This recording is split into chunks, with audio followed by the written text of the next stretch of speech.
सबसे आगे। नमस्कार, मैं हूं रंजीत झा और आप देख रहे हैं the live TV. Madhya Pradesh विधानसभा चुनाव से पहले ही राज्य के युवाओं का मूड शिवराज सरकार के खिलाफ बिगड़ चुका है। तमाम युवा हजारों हजार की संख्या में शिवराज सिंह चौहान के खिलाफ मोर्चा खोल बैठे हैं और सड़कों पर उतर आए हैं। युवाओं का गुस्सा साफ तौर पर सड़कों पर दिखाई पड़ रहा है। यह वीडियो आप अपने स्क्रीन पर देखिए कि सड़कों पर कितनी भयंकर भीड़ लग गई है। इस वीडियो में जितने भी आपको लोग दिखाई दे रहे हैं, यह सब शिवराज सरकार से त्रस्त युवा हैं। इन सब का यह आरोप है कि इस सरकार ने व्यापम की तरह ही एक और बड़ा घोटाला करवा दिया है। दरअसल पटवारी भर्ती परीक्षा को लेकर इन लोगों ने जो गंभीर आरोप लगाए हैं, उसमें दम तो दिखाई पड़ने लगे हैं। सरकार इस मामले में बैकफुट पर दिखाई पड़ने लगी है। पटवारी भर्ती परीक्षा में बड़ा घोटाला हुआ है। एक ही सेंटर में से टॉप 10 के 7 कैंडिडेट निकल आए हैं। इसको लेकर जब आवाज उठाई गई और जैसे जैसे तह में पहुंचा गया है, आरोप सच होते दिखाई पड़ने लगे हैं। सरकार के हाथ पांव भी फूलने लगे हैं। इस वीडियो को आप अपने स्क्रीन पर देख रहे हैं। यह युवाओं का गुस्सा है और यह घोटाला ठीक उस वक्त सामने आया है जब भारतीय जनता पार्टी मध्य प्रदेश में सत्ता के लिए जद्दोजहद करने में लगी हुई है। एक और जहां कांग्रेस के प्रति लोगों का विश्वास और भरोसा मध्य प्रदेश में बढ़ चला है, राहुल गांधी 150 सीट पाने का दमखम भर रहे हैं, वहीं भारतीय जनता पार्टी के खुद इंटरनल सर्वे ही उन्हें परेशान कर दे रही है।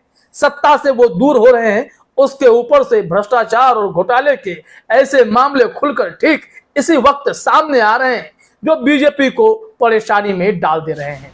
यह वीडियो एमपी कांग्रेस ने शेयर किया है। इसमें शोरगुल सब कुछ है, युवाओं का हंगामा है, सड़कों पर भीड़ है। यह बताता है कि शिवराज सिंह चौहान के खिलाफ युवाओं का गुस्सा कितना बड़ा है, कितना भयंकर है। ये वो युवा हैं जिनके पास वोट का भी अधिकार है। ये सब अगर वोट देंगे तो कहां देंगे? क्या इस भ्रष्ट सरकार का आरोप जो ये लोग लगा रहे हैं उन्हें देंगे? संभव ही नहीं है।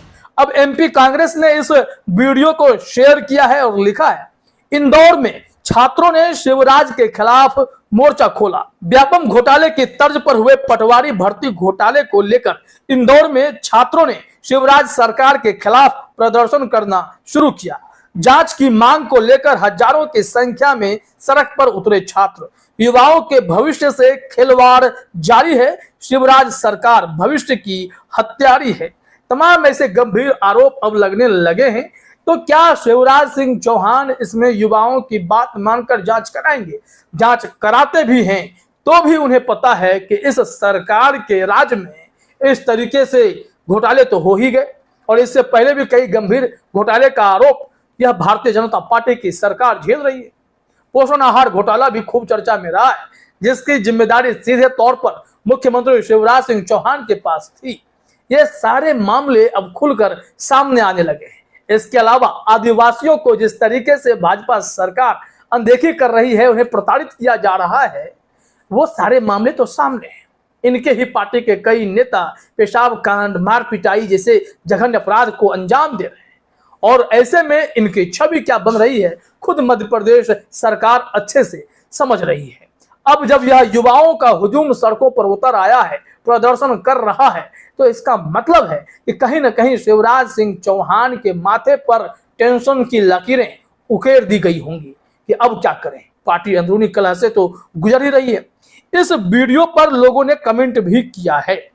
द नेहरूटिक नाम के एक यूजर ने लिखा है, कर्मचारी, आदिवासी और अब छात्र सभी मामा के खिलाफ हो गए हैं। आम जनता में पहले ही शिवराज के लिए गुस्सा है, अब मध्य प्रदेश में साफ साफ नजर आ रहा है मामा की कुर्सी जा रही है। मध्य प्रदेश में कांग्रेस की सरकार बनने जा रही है।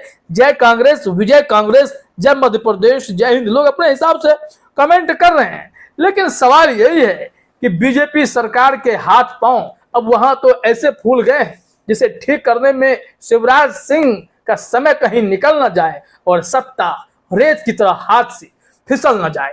कई ऐसी संभावनाएं जताई जाने लगी हैं, लेकिन सवाल यह है कि युवाओं का आक्रोश इस कदर सड़कों पर कैसे दिखा, इतनी भीड़ कैसे आई। दरअसल पटवारी भर्ती परीक्षा को लेकर जो पॉइंट्स सामने आए हैं वो हिला देने वाले खुलासे ही तो हैं। हम आपको दिखाते हैं 10 पॉइंट में ईटीवी भारत ने समझाने की कोशिश की है कि कितनी बड़ी धांधली है। पूर्व केंद्रीय मंत्री ने धागा खोलकर रख दिया है कि कैसे यह सरकार अपने राज्य में बड़े बड़े घोटाले होते देख रही है, या फिर इसमें संलिप्तता क्या सिस्टम की है या फिर सरकार की है, यह तो जांच का विषय होगा। और इसी जांच के लिए तो सड़कों पर युवा उतर आए हैं और संग्राम छेड़े हुए हैं। अब देखिए क्या है ईटीवी भारत का हेडलाइन मध्य प्रदेश को लेकर। एमपी पटवारी फर्जीवाड़ा, अरुण यादव ने पटवारी परीक्षा को बताया व्यापम नंबर 3, छात्रों के साथ दिए सबूत। इन्होंने सबूत दे दिए। अब सबूत में क्या क्या है वो हम आपको बताने जा रहे हैं। पॉइंट टू पॉइंट बताया गया है कि कांग्रेस के 10 प्रश्न अगर आप देखेंगे तो उसी से सारी चीजें क्लियर हो जाएंगी।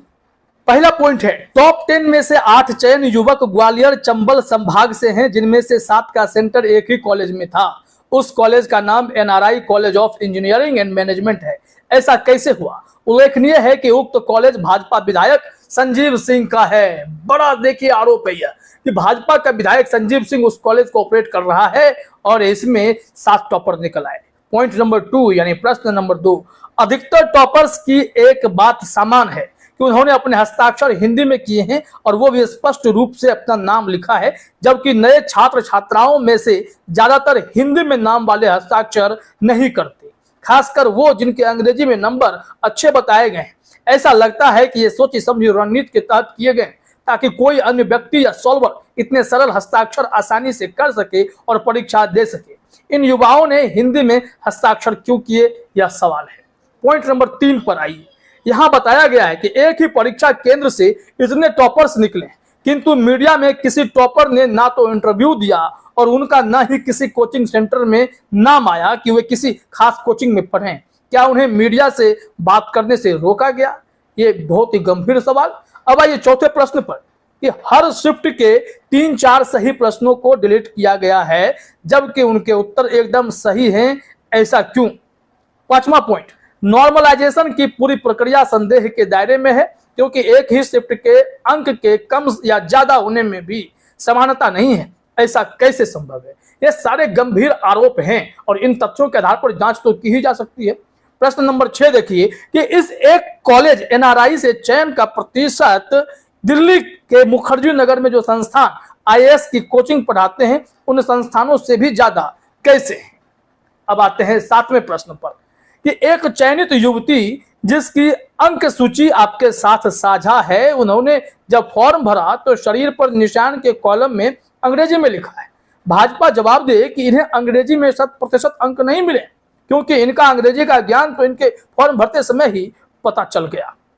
अब आइए 8वां पॉइंट, मोदी जी मध्य प्रदेश की धरती पर गारंटी दे रहे थे मगर शिवराज जी तो इधर व्यापम घोटाले की गारंटी है, कृषि विस्तार अधिकारी घोटाले की गारंटी, शिक्षक भर्ती घोटाले की गारंटी, 220 माह में 220 घोटाले करके कीर्तिमान स्थापित कर दिया है। यादव ने कहा कि जब मैं प्रदेश कांग्रेस कमेटी का अध्यक्ष था तब विधानसभा के घोटालों की लिस्ट में सबूतों के साथ सौंपी थी। आज दिनांक तक कोई कार्रवाई क्यों नहीं की गई? सवाल बहुत गंभीर उठाए जा रहे हैं कांग्रेस के द्वारा। पॉइंट नंबर 9 पे आइए क्योंकि हमने कहा कि इन सारे पॉइंट्स में वो सबूत भी मिल रहे हैं और इस पर जांच की जरूरत है। इस भर्ती परीक्षा में बड़ा अजीब मामला आया है कि एक सवाल था कि नर्मदा का उद्गम स्थल कहां से है। व्यापम के अपनी आंसर शीट में भोपाल का चयन किया था जबकि उसका सही उत्तर आपको भी पता है कि अनूपपुर है, मगर टॉपर छात्रों ने भोपाल को सिलेक्ट किया था। अभ्यर्थियों ने जब आपत्ति जताई तब जाकर उस सवाल को हटाया गया, क्यों? यह भी सवाल है। अब आइए प्रश्न नंबर 10 पर। यह बहुत ही महत्वपूर्ण है कि एक बड़ा बिंदु निकलकर सामने आ रहा है कि एक अभ्यर्थी पूजा शर्मा के 185 नंबर आए हैं जबकि व्यापम ने ही 11 सवाल गलत होने की वजह से हटाए थे। तो इसका मतलब स्वतः 15 नंबर खुद कम हो जाते हैं। परीक्षा फिर 185 नंबर की बची थी। अब क्या कोई अभ्यर्थी 185 में 185 नंबर किसी कॉम्पिटिटिव एग्जाम में लेकर आ सकता है? साथ ही अप्लाइड प्रेफरेंस में 150 कोड में से चयन करना होता है तो उसमें भी स्टार्टिंग के 2 प्रेफरेंस 153 154 कैसे हो सकते हैं? यह सब फर्जीवाड़े के फॉर्म भी एक जगह से भरे गए हैं और सेंटर भी एक ही दिया गया है। देखिए कितने तथ्य हैं, अब सरकार इस पर जांच करे, तभी तो युवा सड़क पर उतरकर प्रदर्शन कर रहे हैं, हंगामा कर रहे हैं। अब आखिर में उन्होंने लिखा है कि पटवारी की परीक्षा देने वाले कुछ युवाओं ने भी अपनी बात रखी। उनका कहना था कि साफ साफ सबूत नजर आते हैं जिसमें उन लोगों को मेरिट में शामिल कर दिया गया जो ढंग से इंग्लिश लिखना तक नहीं जानते थे। इतना बड़ा खेल मध्य प्रदेश में हो गया है। अब सरकार इस मामले पर साफ करे स्थिति, जांच कराएंगे या नहीं कराएंगे। अगर जांच कराएंगे तो लिपापोती होगी क्या? चुनाव आगे है और सामने इस तरीके की स्थिति आ गई है कि बीजेपी को ना खाते बन रहा है ना निगलती बन रहा है। युवाओं ने अब घेर लिया। अगर युवा सड़क पर है तो बदलाव की शुरुआत तो तय मानिए। फिलहाल इस वीडियो में इतना ही। आप सभी का हमसे जुड़ने के लिए बहुत बहुत धन्यवाद। द लाइव टीवी, सच सबसे आगे।